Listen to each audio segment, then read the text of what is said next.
Olá, eu sou a irmã Martina e dou a vocês as boas-vindas à página do Mosteiro de São Bento do Rio de Janeiro. Cruz Gott, eu sou a irmã Martina e hoje nós vamos falar sobre o Papa Pio XI, que governou a igreja durante 17 anos, entre 1922 e 1939, e cujo pontificado foi um dos mais complexos da história desses últimos pontificados. Pio XI era filho de uma família de classe média, se destacou muito cedo nos estudos, tinha 3 doutorados, mas sobretudo era um homem de trabalho, um homem de vida extremamente ativa, discreto, uma personalidade não muito carismática, silencioso, mas completamente dedicado à sua tarefa pastoral, à sua tarefa intelectual, e como Papa, obviamente, ao extremadamente difícil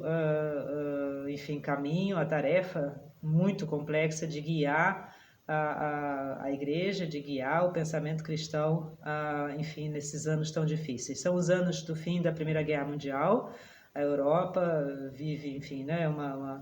um período de turbulência política, de problemas econômicos imensos. O comunismo tinha se estabelecido na Rússia e estava, enfim, né, já mostrando a sua imensa e brutal radicalidade. Na América, as situações dos vários países também não eram menos complicadas. 1929, 1930 começa a Grande Depressão Econômica, que começou nos Estados Unidos e mais ou menos abalou todo o mundo ocidental. Na África e na Ásia nós temos ainda, né, o período do neocolonialismo europeu, portanto também de grandes sofrimentos, injustiças, e nesse clima todo é natural que as pessoas busquem então respostas justamente extremadas, mais radicais. E é assim que surge e toma força, enfim, né, tanto o comunismo como o nazismo, o fascismo, e muita gente se deixa levar por esses novos ideais políticos, sociais, ideologias que de certa forma nós chamamos por isso mesmo de totalitárias, porque envolvem, né, quase a vida inteira do país, meio por desespero, meio por falta de orientação, meio por falta de outras chances. E a tarefa, portanto, do Santo Padre de guiar a igreja, não só no sentido da sua organização, da sua sobrevivência, mas sobretudo no sentido espiritual, de saber qual é o caminho, mostrar qual é o caminho, nesses tempos a gente pode imaginar a imensa dificuldade e impopularidade, claro, né, perante esses radicais dessa tarefa. O lema do Papa Pio XI era Cristo Rei, daí a festa de Cristo Rei, que a gente celebra até hoje no fim do ano litúrgico, né? No sentido de que justamente, mais uma vez, é característica dos papas, um papa nunca contradiz o outro, a coisa que os políticos fazem muito, né? Em termos teológicos. É claro que cada papa tem o seu estilo, tem a sua, enfim, né, as suas prioridades, e nesse sentido podem se contradizer, mas teologicamente não. E Pio XI nada mais faz do que dar continuidade àquilo que, por exemplo, Pio X já tinha falado e enfatizado, sem o Cristo, sem Deus, sem esses valores que vêm não de nós mesmos, mas que estão plantados no fundo da nossa alma e do nosso coração por Deus, que nos criou, a gente, na verdade, não consegue fazer nada de bom, nada que tenha realmente bons frutos, por mais que a gente tente. E, portanto, a sua ênfase enorme nessa, enfim, né, nessa noção, nessa ideia de Cristo Rei de tudo, Rei do universo, também Rei da economia, da política, da sociedade, não no sentido da gente viver uma sociedade teocêntrica, na qual a igreja, né, diz tudo, não, absolutamente não, mas sim no sentido de nós, cada um de nós, no nosso coração,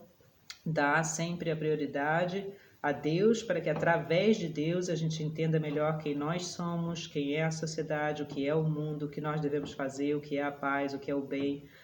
e assim por diante. Ele empreendeu uma série enorme de reformas, de novas atividades nesse sentido, talvez mais do que tudo se destaque a famosa Ação Católica, que tinha várias ramificações para jovens, para operários, para intelectuais, e que justamente era um movimento, né, feito por leigos, apoiado pela igreja, mas feito por leigos no sentido de recristianizar a sociedade, de levar a mensagem de Deus, enfim, né, a todas as novas ramificações e todos os novos setores da sociedade. Em certos países a ação católica foi extremamente importante, na própria Itália, mas em outros países também. E, sobretudo, no plano intelectual, Pio XI se destaca pela sua condenação veemente, extremamente profunda, filosófica, teológica, mas também muito pastoral e clara, tanto do comunismo como do nazismo. Ele pegou o nazismo já, vamos dizer assim, né, na segunda metade do seu pontificado, mas o fascismo italiano já existia desde o começo, e o comunismo já estava estabelecido na Rússia, já era forte no México, por exemplo. E ele escreve, sobretudo, 2 encíclicas, uma contra o nazismo, outra contra o comunismo, mas também uma série de outros escritos, dizendo que, na verdade, a extrema-esquerda e a extrema-direita, por mais que isso pareça inconcebível para a gente, elas são parecidas. Na verdade, elas se tocam, como todos os erros extremados, né? As duas coisas, os dois lados, vamos dizer assim, tanto a extrema-esquerda quanto a extrema-direita, no fundo querem pregar uma sociedade sem Deus, uma sociedade materialista, uma sociedade violenta, uma sociedade dividida, ou seja, dividida pelas classes, segundo a esquerda diz, ou dividida pela raça, segundo a direita diz, uma sociedade na qual o governo tem o poder máximo, maior do que a própria liberdade individual, e, portanto, essas sociedades são sempre ditatoriais e violentas, uma sociedade na qual a liberdade e a responsabilidade do indivíduo fica, enfim, né, abaixo da ação do governo, e, portanto, as pessoas passam a ser vistas como números, como máquinas, e uma sociedade na qual, na verdade, só se pode viver através da violência, porque justamente a liberdade do indivíduo é manipulada e é rejeitada, e que é, portanto, tanto a extrema-esquerda quanto a extrema-direita, em todas as suas, né, pregações e ideias, ideologias e, enfim, né, marchas e coisas militaristas, ou então, no caso do comunismo, espírito de revolta constante social, são,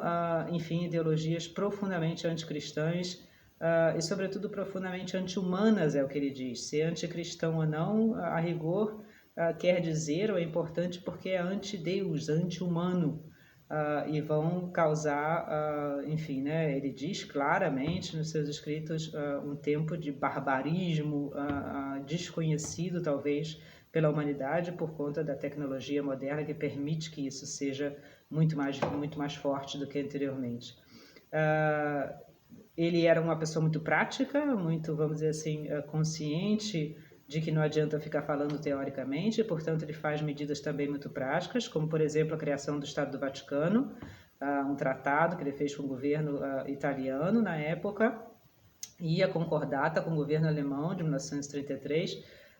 Ambas as coisas são, às vezes, postas contra ele, no sentido dele estar fazendo uma coisa a favor, ou pactuando, né, com o governo fascista e nazista. Não é absolutamente isso, muito pelo contrário. Inclusive o texto, basta a gente ler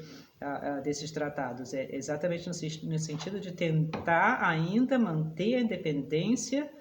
da igreja e, portanto, de tudo aquilo que a igreja faz, inclusive os trabalhos sociais, nesses dois governos que claramente são profundamente ameaçadores, vamos dizer assim. Essa mensagem de Pio XI, embora a Segunda Guerra Mundial tenha vindo depois e mudado, enfim, né, as coisas no sentido mesmo que ele previu, essa mensagem de Pio XI é extremamente importante para a gente hoje ainda, que ainda vive numa dicotomia política entre esquerdas e direitas,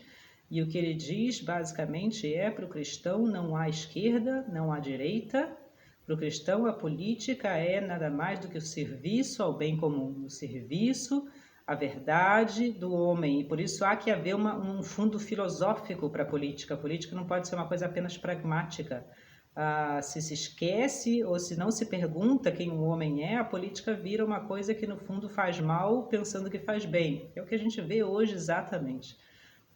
Se a política perde a sua moral, se não há moral por parte da política, então já não, ela não tem mais rumo, ela não sabe mais para que lado vai, e permite ou aprova uma série de coisas, como por exemplo o aborto e a eutanásia, que no fundo são profundamente anti-humanas. O cristão, portanto, não pode ser nem de esquerdas nem de direita, o cristão tem que ser aquilo que a sua consciência pessoal, individual e livre lhe diz. Isso é uma mensagem extremamente importante para os nossos dias atuais. Um grande abraço e até a próxima!